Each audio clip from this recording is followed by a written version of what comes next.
Hola, buen día, ¿cómo les va? A las 10:03, algo más o bastante aliviados meteorológicamente después de esta semana aquí en Buenos Aires y en otras zonas del país. Hay todavía, si es por el área metropolitana, esta es la última información que tenemos, hay mucho llamado de los oyentes. De Nor quedan alrededor de 1.200 usuarios sin luz y de Sur más de 11.394. Mucho mejor que vamos a estar después de sincerar las tarifas. Cree uno, o le saco la personalización, me parece que es objetivo, que nunca, previo a esta semana, había sido tan explícito el tamaño de la tragedia económica dejada por Macri y de los tremendos obstáculos para encontrarle al callejón una salida que no vuelva a ser pagada por la inmensa mayoría de los argentinos.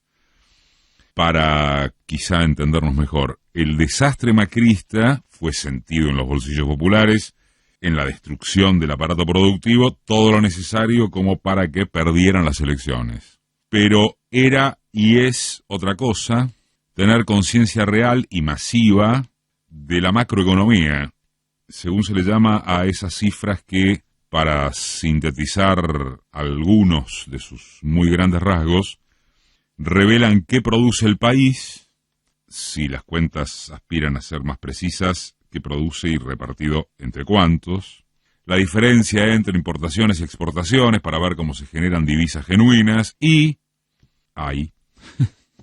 lo que se debe, en qué moneda, que en su monto, plazos, capital e intereses debe pagarse a quienes. Acerca de este último ítem en particular, no faltaron antecedentes ni prevenciones varias, o muchas, pero nunca suficientes, sobre la catástrofe endeudadora de la pandilla que gobernó hasta hace 2 meses, casi justo, el lunes va a ser 2 meses. Ese retrato de lo que se venía como herencia fueron más bien observaciones periodísticas del palo antimacrista y menciones generales en la campaña del Frente de Todos. Uno de quienes más advirtió en torno del cataclismo interno y externo fue Axel Kicillof, hoy severamente cuestionado por la derecha, que lo acusa de haberse hecho el guapo al reverendo Cohete, e incluso hay algunas voces en reserva del oficialismo que cuestionan a Kicillof. Todavía se recuerda cómo le cayeron encima al gobernador por el discurso lleno de cifras y dramatismo que hizo la noche de la victoria, ¿se acuerdan? Le dijeron que era momento de celebración y jamás de andar aburriendo con números insondables frente a un público solo ansioso de festejo por sacarse de encima a Macri.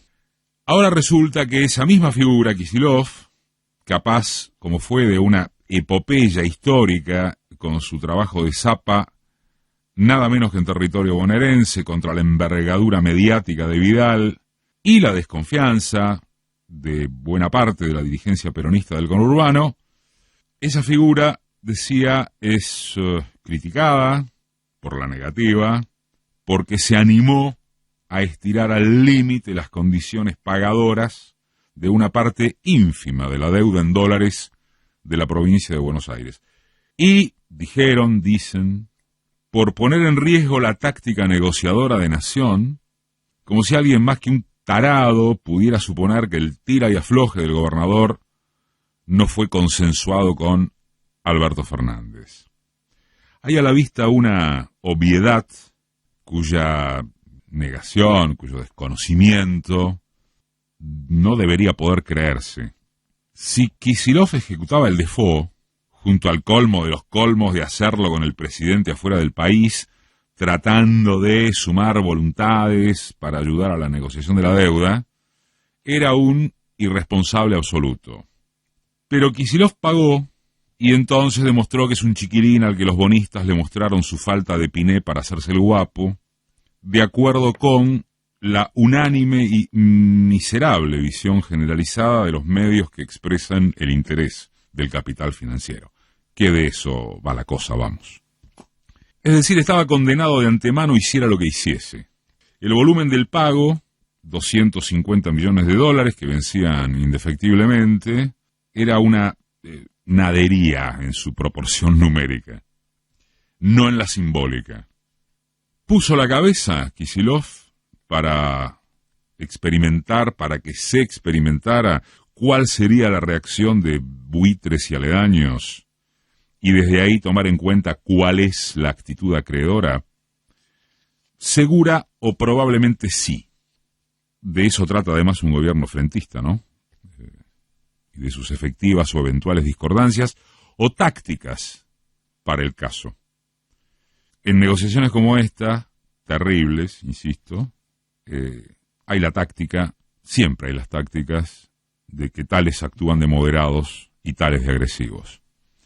Alberto Fernández, al cabo de su gira europea, que las redes del aparato mediático lo enrostraron como vacaciones, como si fuese un émulo de Macri, lo dejó claro, independientemente de en qué redunde la movida. Dijo Fernández: tenemos plan, pero vayan a cantarle a Gardel con que lo revelemos porque estamos jugando al póker y no con chicos.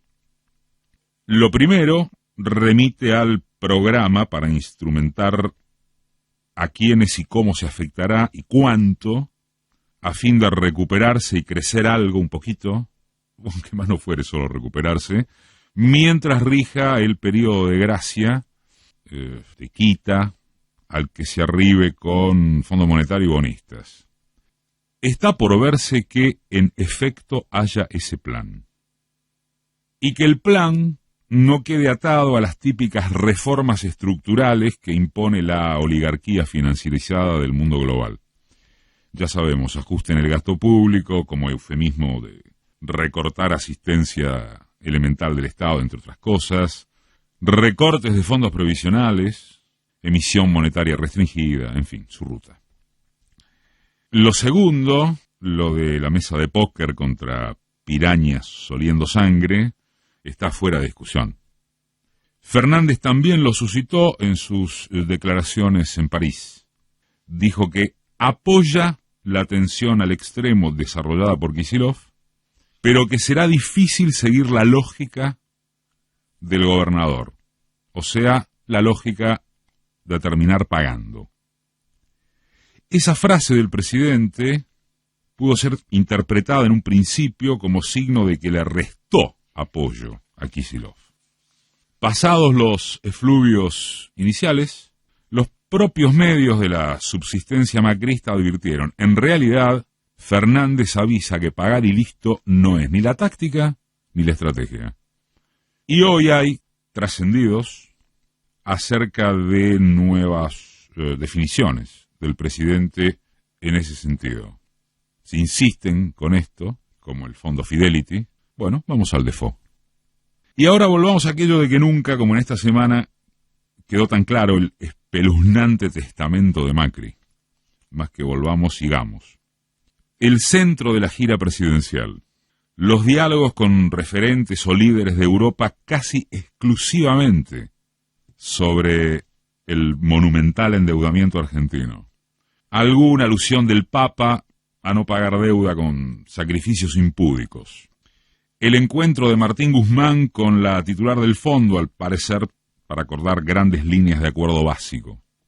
Cierta referencia directa de Georgieva e indirecta de Trump a que es Estados Unidos quien termina decidiendo en el Fondo Monetario, demuestran que el caso de la deuda argentina es muy grave, aunque el país no tenga ni mucho menos la relevancia internacional que unos y otros le adjudican.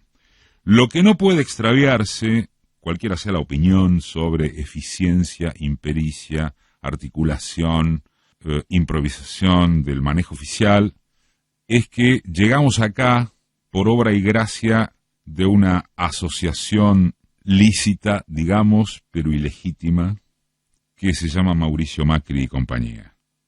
Todo considerando infantil, del tipo de ponerse a mensajear o callejear que debe revisarse el origen de la deuda para que la paguen quienes promovieron la fuga de divisas más escandalosa de la historia argentina, o que la solución consiste simplemente en hacer un pagadiós, como si a esta altura, por favor, no estuviesen claras sus consecuencias para quienes menos tienen.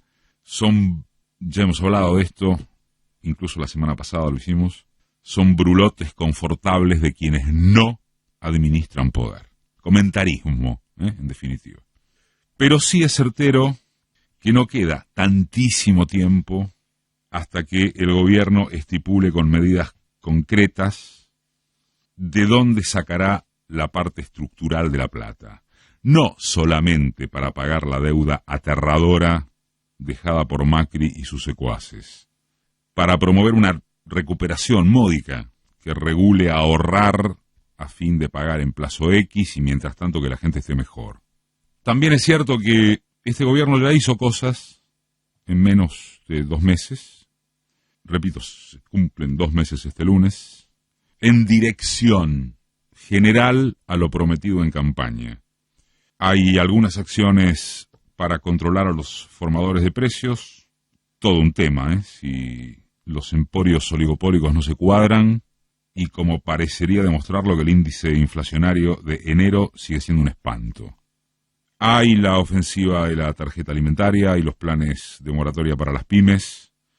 Se ha agregado en ese sentido, después hablamos del tema, un plan muy amplio informado por el ministro Augusto Costa en la provincia de Buenos Aires. Bueno, y saliendo de la economía también hay signos progresistas consolidados, como reimpulsar la legalización del aborto.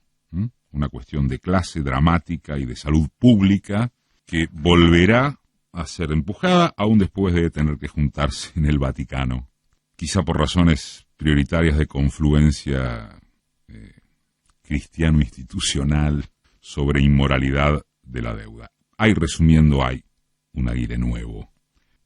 Pero quitados los provocadores que militan en las redes, a derecha e izquierda, la cuestión reiterativa es que en algún momento no dará solo el discurso para pagar la tremebunda deuda y a la vez que no la paguen los postergados de siempre. Y en momentos límites como estos, ¿no? Recordar, la contradicción principal seguirá siendo no perder de vista quién es el enemigo. Horror de palabra para los cánones de la corrección política.